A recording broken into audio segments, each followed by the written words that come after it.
જય હિન્દ, જય ભારત. નમસ્તે મિત્રો, આપણે આજે દાડમના પ્લોટમાં નવી રોપણી કરવા જઈ રહ્યા છીએ. આ અમે 12x12નું અંતર રાખેલું છે, લાઇનથી લાઇન 12 ફૂટ, અને છોડથી છોડ પણ 12 ફૂટ છે.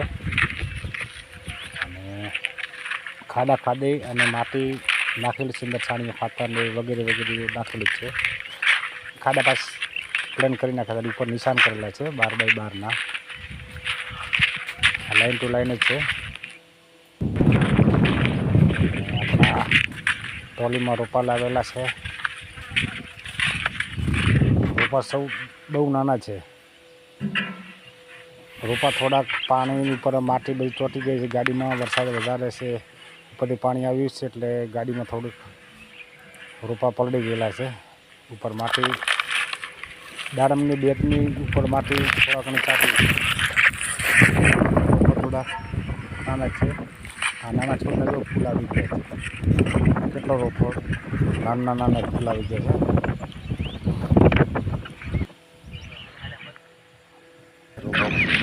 દાડમ રોપવાની તૈયાર છે, રોપી રહ્યા છે મેઘજીભાઈ, અજમલભાઈ, વર્ષાબેન, જગદીશ. કેમ અજમલ, કેવા સોપાય? મજા? થકોણે આવે છે ને? તો ઠીક. સિગા કેમ છે? રેડી ને? મારો બંબુ મારો.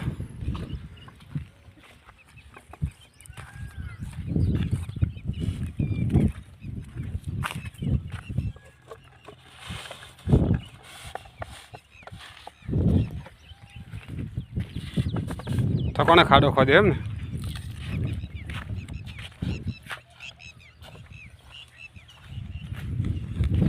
ખોજ જેટલો ઊંડો ખાલે ખાડો. એટલે માટી છે, ખાતર છે, સોણીઓ ખાતર છે, બધું હાલેલ છે ને એટલે ખાડો ખરો ખંધાય ને.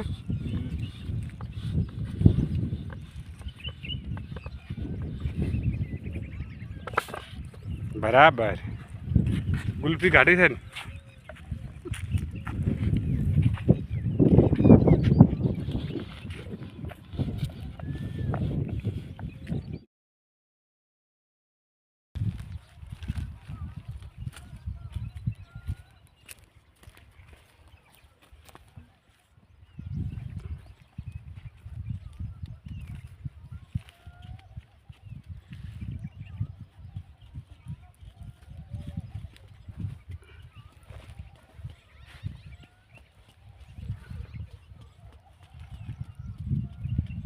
સોપાઈજી જી રેડી સોપાણી છે ને?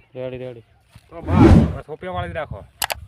લાઈક, શેર, સબસ્ક્રાઈબ જરૂર કરવાનું ભૂલતા નહીં.